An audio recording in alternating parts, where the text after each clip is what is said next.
Examining the Active Shooter Phenomenon, presented by Scott Oldham, an assignment submitted to the University East Department of Criminal Justice in compliance to the requirements of P370 criminal law, 31 March 2023. It has been said for those of us who now live in the post-Columbine generation, the generation after the Columbine events occurred in Littleton, Colorado, and those of us who watched it unfold live on television, that most of us have a fear of mass shootings. In fact, in a recent study, it was estimated that 71% of adults experienced a fear of mass shootings as a significant source of stress in their lives. This causes 1 out of 3 people to avoid certain public places. However, that fear may not be well grounded in actual crime statistics. In the same study, it was found that the indiscriminate shooting rampages in public places account for less than 1%, in fact 0.05%, of all homicides that occurred in the United States in 2019. So why is it then that we have such a fear? Well, many have argued the extensive media coverage of these incidents, those of targeted school violence, is disproportionate to the actual prevalence of school violence. In fact, they may have exacerbated the fear over school violence, which in and of itself leads into the fear of other mass shootings in other places, whether that be the mall or businesses. As the frequency of mass shootings has increased, law enforcement and researchers have intensified their efforts to understand and prevent this form of violence. A significant amount of time and effort has been put into trying to study the different events. However, when one tries to study the different events, we're confronted with issues that are systemic to these research projects. The first being the absence of a uniform definition of what is a mass shooting. What are the related concepts to this? In fact, they also share the deficiency of the absence of consistent databases in order to gather or share or sort facts. In many of these instances, we're left with how many are wounded, how many are dead, to see, in someone's mind, those who may be reporting the event, what qualifies as an active shooting and what doesn't qualify as an active shooting. And in fact, what is and what is not often bear striking similarities. So where is the difference?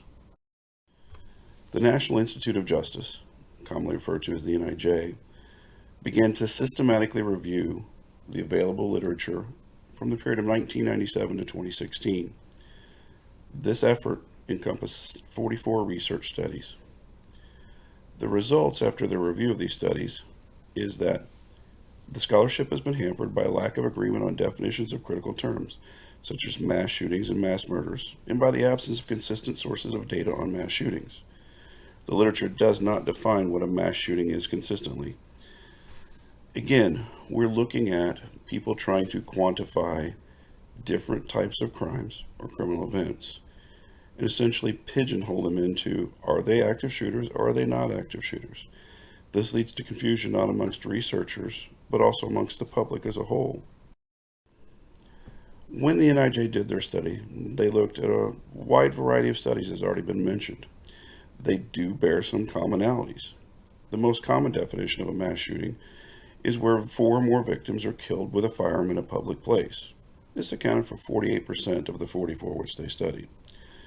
Several of the studies defined the offenses during which 2 or 3 victims were killed, whereas more than 1/3 of the studies more broadly defined the incident in which multiple victims are killed. When we look at this in totality, are we simply relying on the number killed in order to see what a mass shooting is? It seems as though there has been no thought process to placing the wounded in a category along with the killed. So are we now relying on only the efficiency of the shooter to determine if this was a mass shooting? In other words, only the efficiency in how many people they kill in order for it to qualify in a research study? So the people who are wounded bear little to no relevance to the definition? When you look at that same thought process, you look at 2 disparate events, however, both occurred at schools.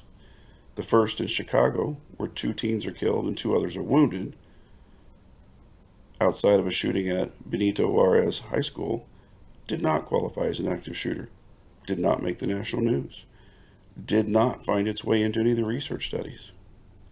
Contrast that with the event which sadly just occurred in Nashville, where a shooter walked into Covenant Presbyterian Church School and killed 6 people. That made worldwide news. That, in fact, was an active shooting by all classifications. So in the event of Chicago, is this an irrelevant data point because only 2 died? Is Nashville more of a relevant data point because 6 people died? The important distinction between shooting incident and an active shooter. An active shooter is a term used by law enforcement to describe a situation where shooting is in progress, and this particular crime requires a set of protocol when responding to the incident. Now, while I think anyone of any relevancy in the terms of study and or practice of law enforcement would qualify any shooting that is in progress as an active shooting, just based upon the definition of the verb, the term active shooter has very specific connotations within the law enforcement field. When we look back on what are commonly referred to as the active shooting events, the majority of those are pre-planned. The shooter has usually prepared themselves well with the aim of killing as many individuals as possible. In most cases, the active shooter has already accepted the fact that he or she may also die during the shootout. Again, when looking at a lot of the shootings which have occurred, representative fact was the Nashville shooter from last week, the known confrontation with law enforcement is perhaps what is participating in some of the events. They know that the confrontation is going to occur. They know that more than likely the police will shoot them, and they know that this will likely cause their death. In some cases, this is listed as suicide by cop. However, in this event, they're taking many, many other people with them, wounding and killing people. In order to study and be able to more effectively respond to active shooting events, the federal government, the United States federal government, began to try to come up on an agreed upon definition of what an active shooter was, and by default was not. In the end, the federal government defines an active shooter as an individual actively engaged in killing or attempting to kill people in confined and populated area. This definition is used by the United States Department of Justice, the FBI, the U.S. Department of Education, the U.S. Department of Homeland Security, and the Federal Emergency Management Agency, along with the White House. This allows for more appropriate study and more appropriate response by the federal levels of government. However, when one looks at the totality of the circumstances, not only in the United States, but across the world, we need to define, are we looking for active shooters or active killers? Is the methodology of killing, that being the firearm, more important than the end result, that being the killing of multiple people? In the last several years, vehicle ramming followed by active stabbing has become a trend. This trend is throughout the world. If one were to look to Nice, France, when a suspect took a large truck and began to run people down while they were sitting watching a fireworks show. When the truck became disabled, he jumped out and began stabbing people until the crowd brought him down. In New York City, an individual with a rented pickup truck accessed a bike lane and for almost a mile began to hit bicyclists as they proceeded down that trail. In London, England, someplace close to the palace, this has occurred several times. One has to only look to Columbus, Ohio State University, for an American version of this event. Students learned of the attack by word of mouth and by their own ears. I heard like multiple gunshots, and I wasn't sure if it was real or not, but as soon as I looked out the window, when I saw the scene, I noticed it was really happening. Those shots were apparently an Ohio State University officer dispatching the attacker in an incident that lasted only a few minutes. There's a body outside the loading dock. I guess I'm under the idea that it was one of the shooters. So, yeah, there's a bit. Police say it was actually a lone attacker who drove his vehicle over a curb and into several pedestrians, then climbed out and began attacking victims with a butcher's knife. Our officers was on scene in less than a minute, and he ended the situation in less than a minute. He engaged the suspect, and he eliminated the threat. The suspect is DOA, It all took minutes to unfold and left about 10 people wounded and hundreds frantic. It's not real. You go numb. It's not supposed to happen. Sorry. Yeah. It's scary. It was really scary. We barricaded ourselves in our rooms like we were taught, turned off our lights, and just hunkered down. The suspect has been identified as Abdul Razak Ali Artan, an 18-year-old Ohio State student who left his homeland of Somalia in 2007.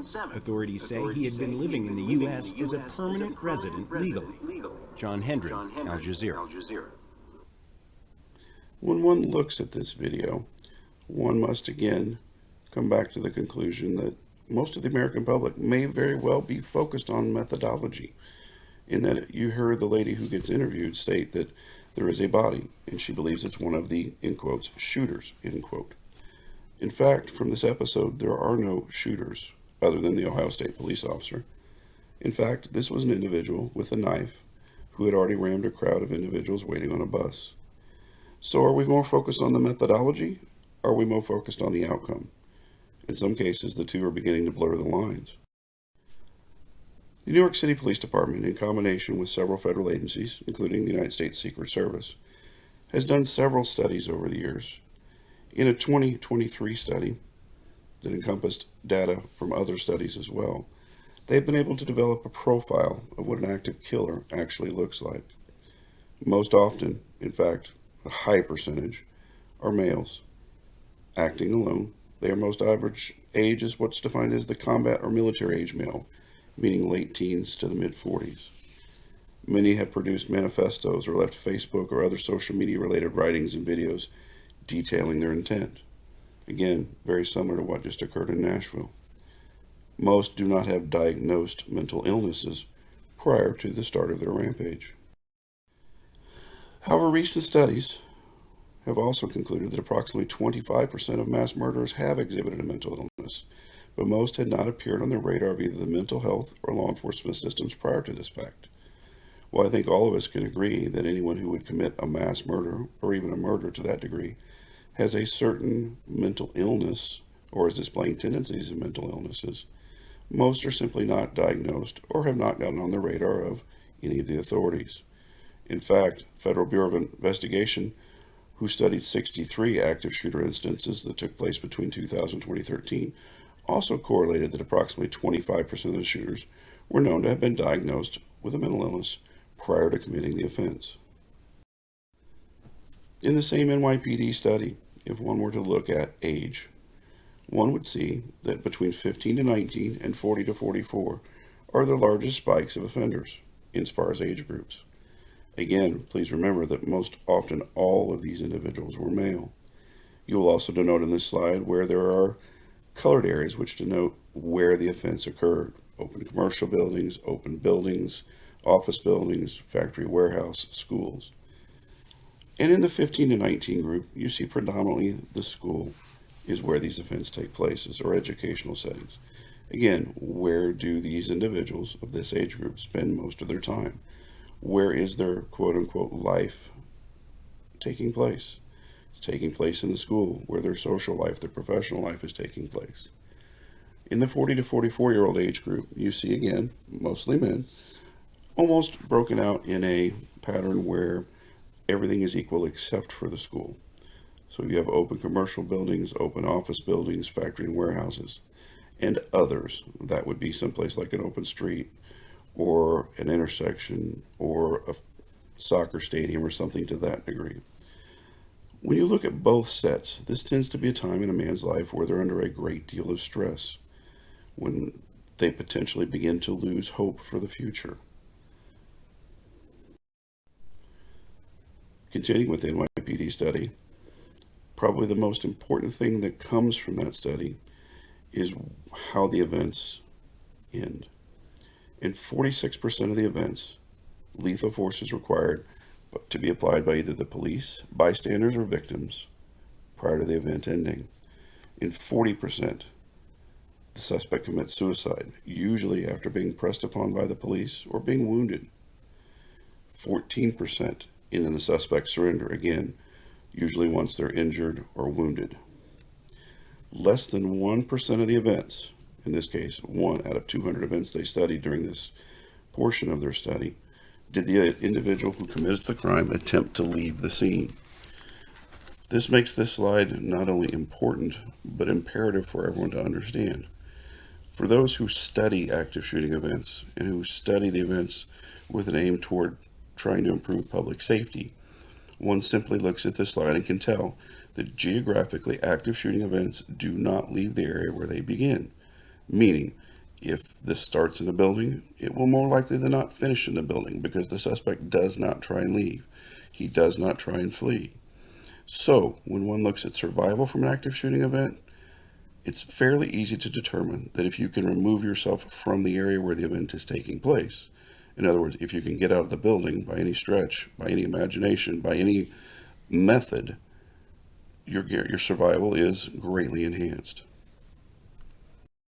In conclusion, while there remains a dispute over definitions and the rate which these occur in society, what research has been able to determine, the one and only commonality, is that they are geographic actions, meaning where they start, they will likely end. Again, looking toward the safety in an active shooting event, if one can remove themselves from the geographic area, then typically what we see is a much, much higher rate of survival. In fact, if you can remove yourself from the area, one can almost be guaranteed to survive.